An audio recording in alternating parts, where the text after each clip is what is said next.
Un collège, une histoire. Nous sommes les élèves de 5e.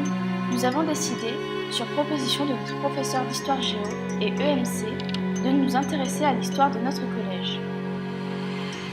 Depuis notre entrée en 6e, nous sommes intrigués par la plaque qui se trouve sous le préau.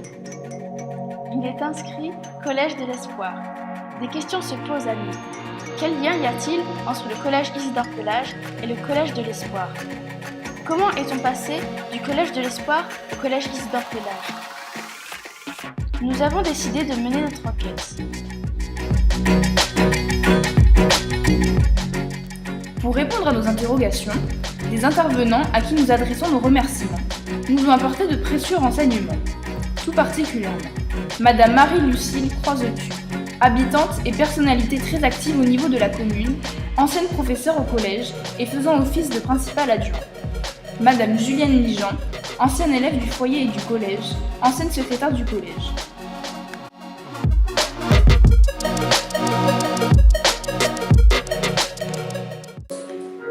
Qui était Isidore Pelage ? Monsieur Isidore Pelage était un ancien directeur d'école à la retraite.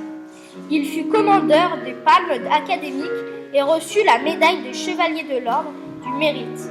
Il souffrait d'un problème d'acuité visuelle et devient par la suite complètement aveugle, ce qui ne l'empêcha pas, malgré son handicap, d'assumer son rôle d'éducateur. Du foyer au collège. Monsieur Pelage créa le foyer culturel Saint-Anet, à travers lequel il organisa la formation des jeunes par le biais du Bumidum. Cet organisme, créé par Michel Debré, était chargé d'accompagner l'émigration des habitants des Dômes vers la France métropolitaine. Ce foyer fut un vrai centre de formation.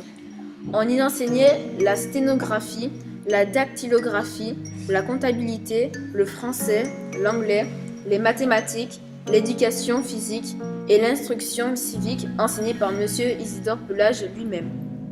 Le préau était tapissé de phrases flash telles que « L'exactitude est une force » ou encore « Un homme qui sait lire est un homme sauvé » pour que la vie de chaque élève, citoyen de demain, en soit imprégnée. Le terrain sur lequel se trouvait le foyer fut offert par la famille Desportes. Il fut cédé au conseil général dans les années 70. À Sainte-Anne, il n'y avait pas de collège, les jeunes étaient scolarisés au Marin. Devenu collège de l'Espoir en 1968, les élèves de 4e et 3e étaient les premiers locataires. L'année suivante, les autres niveaux suivirent. Au cours d'une cérémonie le samedi 20 juin 1998, sous la présidence du principal M. Tega Théodore, le collège devint officiellement collège Isidore Pelage. Le personnel. Les premiers employés furent au secrétariat Madame Louis-François Rosémé, Madame Lanois Elisabeth. À la comptabilité, Monsieur Antiope, expert comptable, Madame Nijean Julienne. À l'entretien, Madame Anne-Marie Rasso, Monsieur Robert Hazard. Les enseignants, Messieurs Barty, Fonsa, Cromwell et Jaga. Les chefs d'établissement. De 1978 à 1980, Monsieur Sarma. De 1980 à 1982, Monsieur Ravi. De 1982 à 1998, Monsieur Théodore Tega. De 1998 à 2000, Monsieur Lucien Asselin de Beauville. De 2000 à 2002, Monsieur Louise Alexandrine. De 2002 à 2006, Monsieur Édouard Thiraud. De 2006 à 2011, Madame Maryse Desmar. Depuis 2011, Madame Flora Louis-Dury. Ce travail nous a apporté beaucoup sur l'histoire de notre collège, l'histoire de la Martinique, l'histoire de la France, dans la lutte pour l'égalité, sur le Bumidum. Nous avons eu la chance d'avoir des témoignages poignants. En enseignement moral et civique, nous sommes sensibilisés au fait que le combat pour l'égalité n'est pas terminé. Les paroles de M. Isidore Pelage résonnent encore. L'exaltitude est une force, en parlant de ponctualité. Un homme qui sait lire est un homme sauvé.